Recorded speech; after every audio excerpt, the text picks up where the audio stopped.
guys, welcome to Gaz Decay's Model Works. This will be the first video in a series on restoring a glue bomb. Basically what I'll be doing with this series, anybody that watches my channel knows that I sort of really like to restore older kits. That's kits from the sort of 60s and 70s from AMT, MPC, Johan and the likes. Some of these kits or models are incredibly difficult to get hold of. They were only made for a certain number of years. Basically, if the kit is still available now, so if round 2 have reissued it in the last 10 years, then it's not really that rare. But there are certain cars that were only made for year on year, which are called annual kits. And the body molds from AMT, MPC, Johan, whatever, were updated year on year. And so the previous year was lost, and you'll find that basically the last model that was available for the body shape change completely is probably still available. Kits like it's hard to say now, but there are a few kits that AMT are still pumping out that you know, have been available all these years, but some have just been lost in time. And so they get updated year on year. Annual kits basically were designed in cooperation with the car manufacturers at the time, and they were offered as promo models, normally painted up in plastic in the colours of the cars, and they were given out to customers and, you know, prospective clients who were interested in those vehicles. And AMT, MPC and Johan all had contracts for this sort of work. And basically the kits followed on from that tooling. Kits obviously have generally got engines and promos haven't. So in this video we'll be doing a kit, and the victim is down below, as you can see, and this is a particularly bad example. So this video series could be a waste of time, yeah, 'cause it might not happen. This kit is that bad. This is an old built up. This is a 1973. The wheels falling off, let's take it off. This is a 1973 MPC Pontiac Firebird. So we'll show you, this is basically everything's fallen off of it, which is probably quite good in some respects, but this is a perfect example of a glue bomb. A kit that was put together back in the day, badly, with a lot of glue, very thick paint, parts broken, parts missing, damage. You can see the damage to the screen there. So what are we working with here now? Basically, I'll go through the strip down of a kit in a second. But first of all, when you buy a glue bomb, the best thing I can suggest is when you go on eBay looking for old glue bombs, or if you go to a show and you pick up one, make sure you do your homework first. Make sure that there is as much parts available, you know, still on the car as there is, because it's nigh on impossible for some of these kits now that places like Model House and such have gone out, you know, finished. It's quite difficult to get spares and parts for these kits. Some you can use other kits for, some, you know, you can't. So try and make sure that most of the kit is there.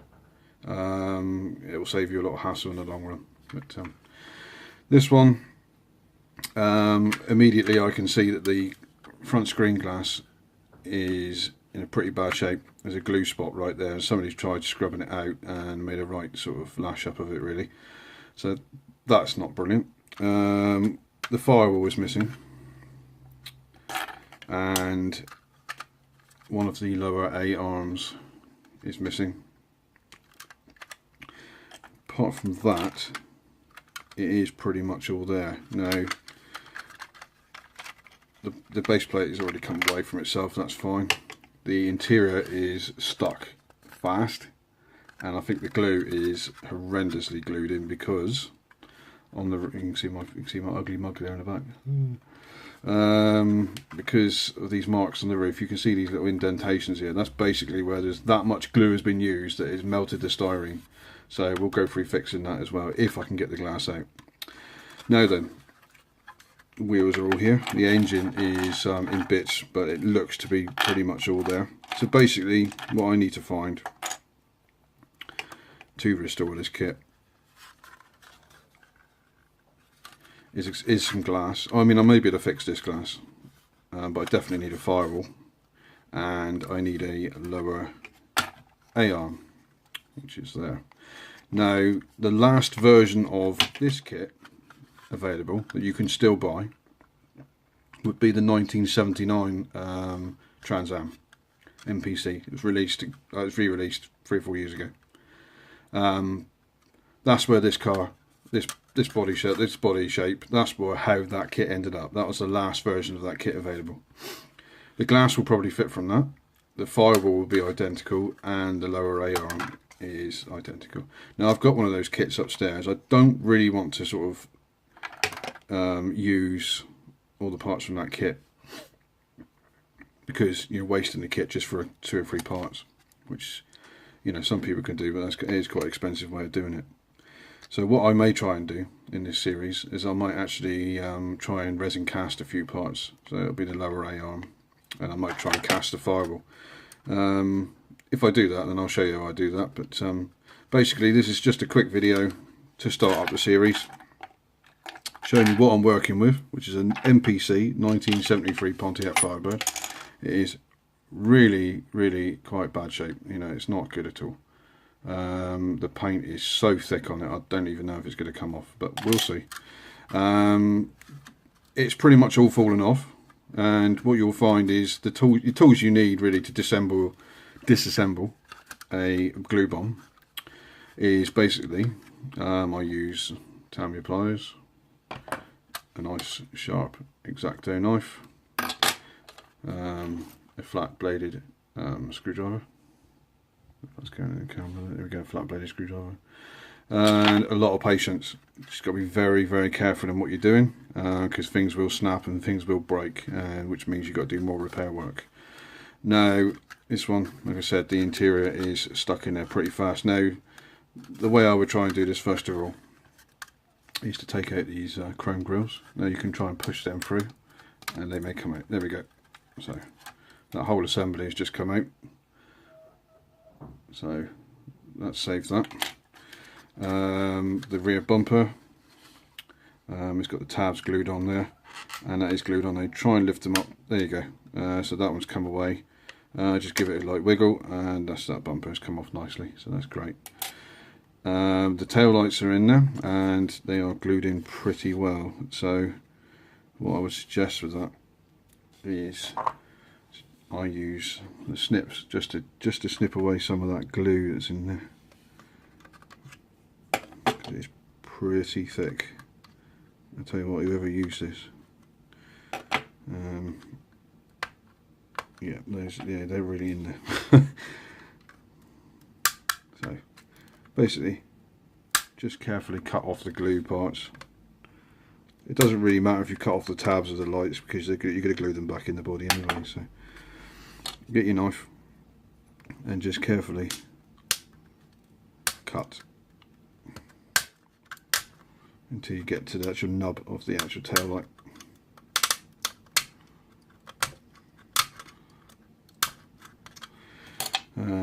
Use your flat bladed screwdriver and try and poke the lights out. And there we go, there's one.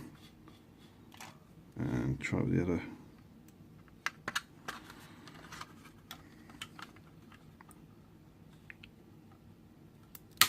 There's the other one. There we go. So they're complete. We've saved those two. So that's basically all the body parts taken off the car. Now you've got this interior panel, which has been glued in on these tabs. Pretty well thick. It is pretty. Now, if you break these tabs, you really don't have to worry about it, because they're only locator tabs. Now, I would suggest just carefully. Now you can see the glue is around the posts there, and it's pretty thick. Now you can try and cut it away,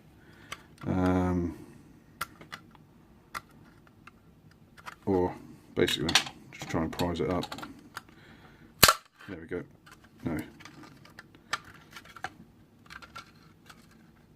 Basically what that's happened is taking up the whole thing. Not a problem.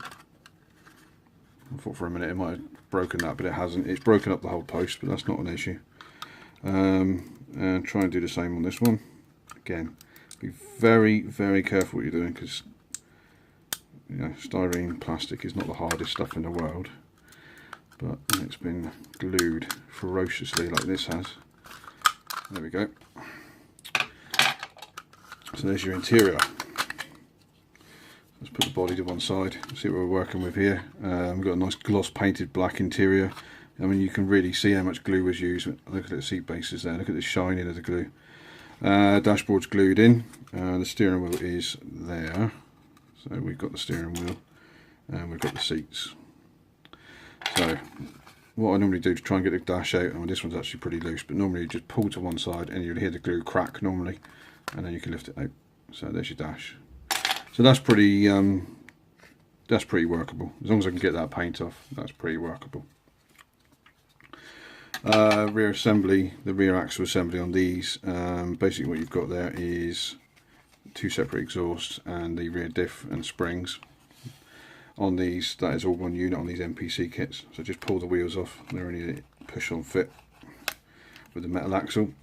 So take them out, take the metal axle out. Now we'll work on the wheels later on. The wheels are in pretty good condition. They are the Pontiac Rally style wheels, which they're in pretty good shape, but not the most accurate. And the tyres, again, early 70s MPC tyres are not brilliant, but we'll see what we can do on those. Now then, again, this is glued. It's glued pretty solid. So what I suggest is, again, use your screwdriver and just put it under the spring and just very, very lightly wiggle it, just to see if you can get some. There we go. So that's now free. That's now free. Okay, and again for the back, there we go, that's free as well. Now if you can get it off in this sort of instance where it's actually coming off pretty clean, then you're lucky, because sometimes it will break and you have to fix it. That's come off clean again.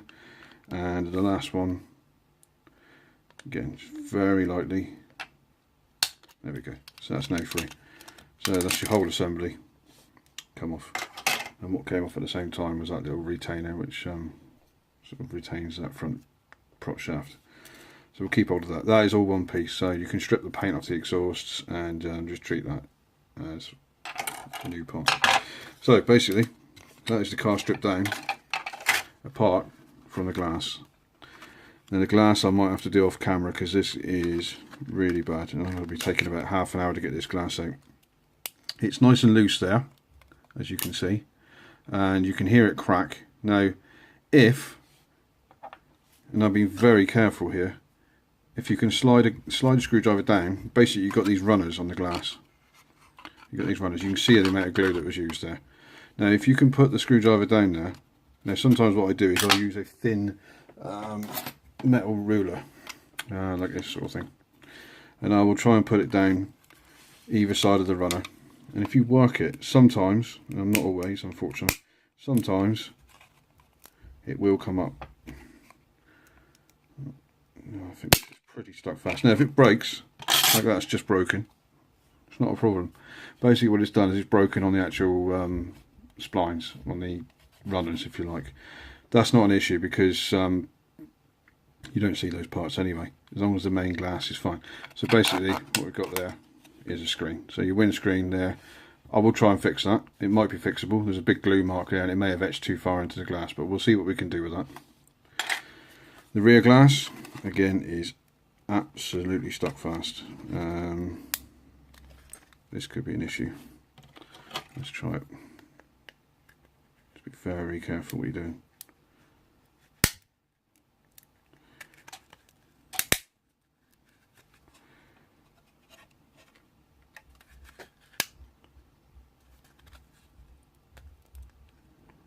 Yeah, that one needs a bit more time, so I'm going to do that one off of camera. Basically what I would do with this one probably is